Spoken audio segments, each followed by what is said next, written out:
जय हिंद, जय भारत, वंदे मातरम। भारत माता की जय जयकार। साथियों पिछले वीडियो में हमने 51 सवालों को कंप्लीट किया था। तो चलिए साथियों, उस 51वें सवाल से ही हम फिर से पुनः आज की क्लास को शुरू करते हैं, सुनने की प्रक्रिया को शुरू करते हैं, क्योंकि एक अच्छा श्रोता ही एक अच्छा वक्ता बन सकता है साथियों। तो वक्ता की जरूरत तो लेखपाल के एग्जाम में नहीं है, हमें एक अच्छे से अपने OMR को भर के फिलअप कर देना है, जैसे कि पेट में आपने किया था और आपके अच्छे अंक भी पेट में आ गए होंगे, तभी आप लेखपाल का फॉर्म फिलअप कर पाएंगे। साथियों तेजी से बढ़ते हैं सवालों की तरफ और उसके उत्तर की तरफ। आप सुनिएगा, मैं पढ़ूंगा। आप कुछ भी कर रहे हो, खाना बना रहे हो, टहल रहे हो या कोई भी क्रियाकलाप कर रहे हो, उस क्रियाकलाप के साथ आप पढ़ाई आपकी बाधित नहीं होगी। राज्यसभा में राष्ट्रपति द्वारा कितने सदस्यों को नामित किया जा सकता है? 12। भारतीय संविधान के अनुच्छेद 80 के अनुसार राज्यसभा में अधिकतम कितने सदस्य हो सकते हैं? 250। भारतीय संसद का उच्च सदन कौन सा है और यह कभी भंग नहीं होता? राज्यसभा। राज्यसभा के पदेन अध्यक्ष कौन होते हैं? महामहिम उपराष्ट्रपति जी। राज्यसभा का गठन पहली बार कब हुआ था? 3 अप्रैल 1952। राज्यसभा के सदस्यों का कार्यकाल कितने वर्षों का होता है? 6 वर्ष। राज्यसभा के हर कितने वर्षों में 1/3 सदस्य सेवानिवृत्त होते हैं? 2 साल। राज्यसभा के महासचिव की नियुक्ति कौन करता है? राज्यसभा अध्यक्ष महोदय। तो साथियों धीरे धीरे हम पढ़ते हुए आगे बढ़ रहे हैं। अब हम 59वें सवाल पर पहुंच चुके हैं साथियों। तो देखिए कितने तेजी से हम सवालों को कवर कर रहे हैं। आप अगर पहले से संविधान पढ़े होंगे तो आपका बहुत अच्छे से रिवीजन भी हो रहा होगा। भारतीय संसद के उच्च सदन राज्यसभा के बारे में सही कथन क्या है? यह एक अस्थायी सदन है। अस्थायी सदन का आशय यह है साथियों कि यह कभी भंग नहीं होता है। लोकसभा कभी भी भंग हो सकती है। अगर मान लीजिए अभी NDA की सरकार है, अगर इंडिया गठबंधन ने अपना अविश्वास प्रस्ताव लोकसभा में पेश किया और अविश्वास प्रस्ताव में 50% प्लस 1 सदस्यों से अगर प्रस्ताव पास हो जाता है तो NDA की सरकार गिर जाएगी। अगर प्रस्ताव लाया जाता है तो बात है, फिलहाल तो ऐसी कोई न्यूज नहीं है। बहुत अच्छे से NDA सरकार अपना कार्यभार संभाल रही है और देश के विकास में अपना योगदान भी दे रही है। भारत का प्रधानमंत्री अविश्वास प्रस्ताव पर मतदान में भाग नहीं ले सकता यदि वह किस सदन का सदस्य है? राज्यसभा। साथियों अगर जैसे कि मैंने अभी अविश्वास प्रस्ताव की चर्चा की, तो माननीय प्रधानमंत्री जी जो हैं वो अगर राज्यसभा से चुन के आए हुए हैं तो वो लोकसभा के अविश्वास प्रस्ताव में भाग नहीं ले सकते हैं, क्योंकि अविश्वास प्रस्ताव या विश्वास प्रस्ताव में वही सदस्य भाग ले सकता है जो लोकसभा का सदस्य है।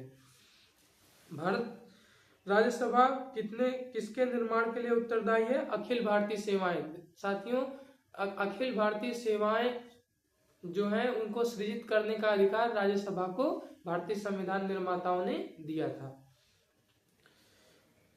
वह अनुच्छेद जिसके द्वारा राज्य की कार्यकारी शक्तियां राज्यपाल में निहित होती हैं? अनुच्छेद 154। भारतीय संविधान के अनुसार राज्य की कार्यपालिका का एक भाग कौन है? राज्यपाल साहब हमारे भाग हैं, क्योंकि व्याख्या सुन लीजिए। भारतीय संविधान के अनुसार राज्य की कार्यपालिका का प्रमुख भाग राज्यपाल है। वह राज्य का संवैधानिक प्रमुख होते हैं और मुख्यमंत्री तथा मंत्रिपरिषद उनकी सहायता और सलाह से कार्य करते हैं। साथियों भारतीय संविधान के अनुसार राज्य की कार्यकारी शक्तियां राज्यपाल में निहित होती हैं और वह इन्हें स्वयं या अपने अधीनस्थ अधिकारियों के माध्यम से प्रयोग करते हैं। अनुच्छेद 154 जो कि पिछले क्वेश्चन में हमने देखा था कि वह अनुच्छेद जिसके द्वारा राज्य की कार्यकारी शक्तियां राज्यपाल महोदय में निहित होती हैं तो वह है 154।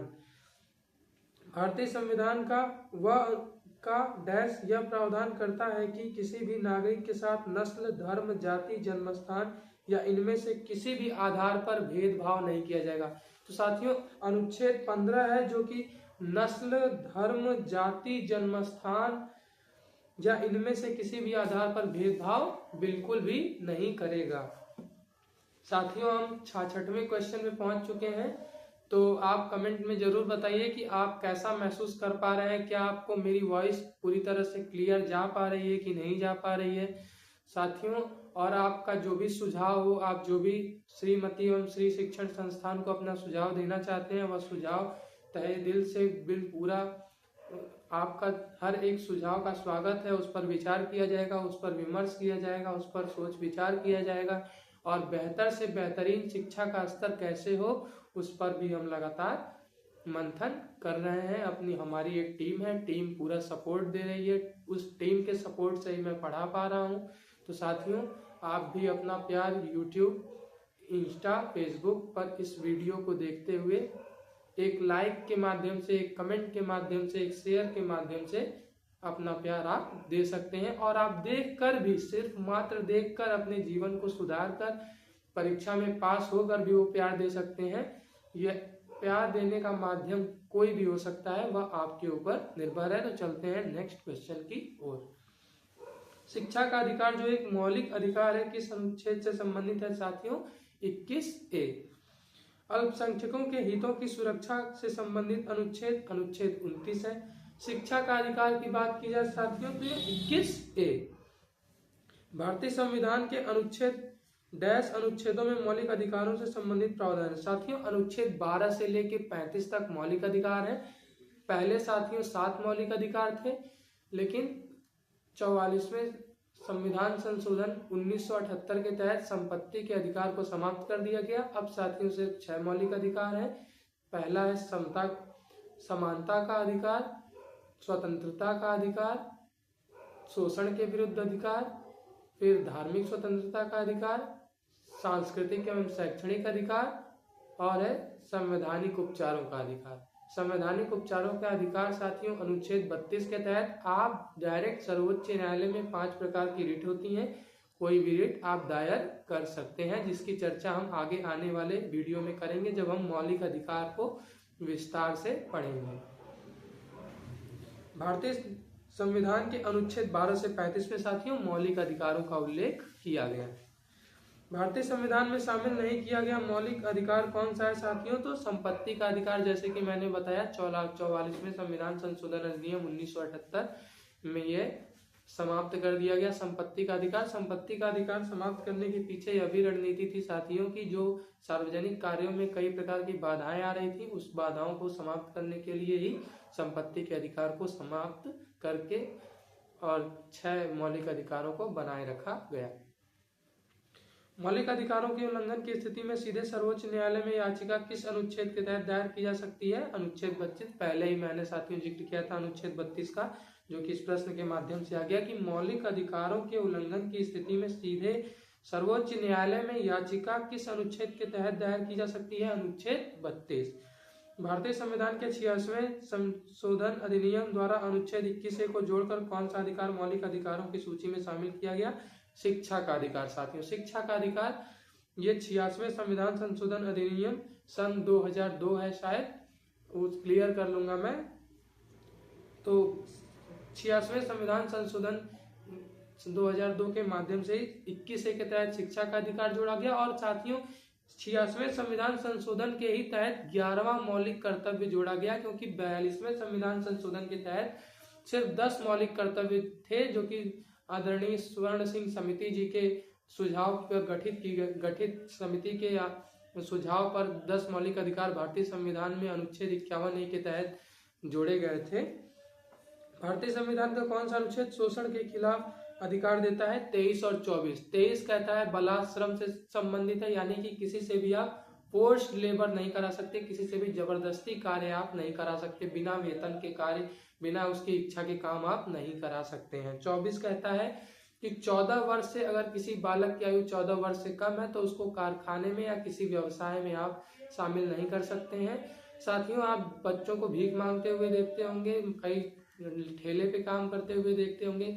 तो साथियों अभी इस जो अधिकार है वो पूर्ण रूप से लागू नहीं हो पाया है, लेकिन धीरे धीरे, जैसा कि मैं आंदोलन भी एक चला रहा हूँ, नारी एवं शिशु सम्मान पुनर्जागरण आंदोलन, तो ये आंदोलन इसीलिए है ताकि जो हमारा संविधान है, जो देश का सबसे पवित्र ग्रंथ है, उसकी बातों को हम जमीनी स्तर पर उतार सके और हमारी एनडीए सरकार और सभी विपक्ष के नेता, चाहे विपक्ष के हो पक्ष के हो, सभी आदरणीय वंदनीय पूजनीय नेतागण भी लगे हुए हैं कि कैसे हमारा देश 2047 तक विकसित भारत में बदलकर और हम संसार की बड़ी शक्तियों के साथ कंधे से कंधा मिलाकर अपना कार्य कर सकें। साथियों अगला सवाल है 73वां सवाल है, मानव तस्करी पर रोक भारतीय संविधान के किस अनुच्छेद में है? अनुच्छेद 23 में है। साथियों मानव की जो पहले आप सुने होंगे इतिहास में गुलाम वंश था, तो वो वंश ही गुलाम, यानी कि जो कुतुबुद्दीन ऐबक था वो खुद एक गुलाम था, इल्तुतमिश खुद एक गुलाम था, बलबन खुद एक गुलाम था। तो साथियों पहले लोगों की खरीद फरोख्त होती, जैसे आजकल आप आलू प्याज और धनिया मिर्चा खरीदते हैं साथियों, तो उस तरह इंसानों की को बेचा जाता था साथियों। तो उसी पर भारतीय संविधान, इसीलिए तो देश में संविधान बनता है ताकि ऐसा ग्रंथ बनाया जाए जिससे कि हर जाति वर्ग, हर समुदाय, हर धर्म के लोगों को संरक्षण दिया जा सके, हर धर्म के लोगों को उनको बेहतर जीवन जीने के लिए मदद दी जा सके। भारतीय संविधान का कौन सा अनुच्छेद बच्चों को खतरनाक कार्यों में नियुक्त करने से रोकता है? अनुच्छेद 24, क्योंकि 14 वर्ष से कम आयु के बच्चे को आप अगर नियुक्त करेंगे तो उसकी अबोध है, अभी उसको ज्ञान नहीं है, अभी उसको उतनी समझ नहीं है, तो वो उसको क्षति पहुंच सकती है। उस क्षति को रोकने के लिए ये अनुच्छेद हमारे संविधान निर्माताओं ने भारतीय संविधान में शामिल कराकर एक अच्छा काम किया।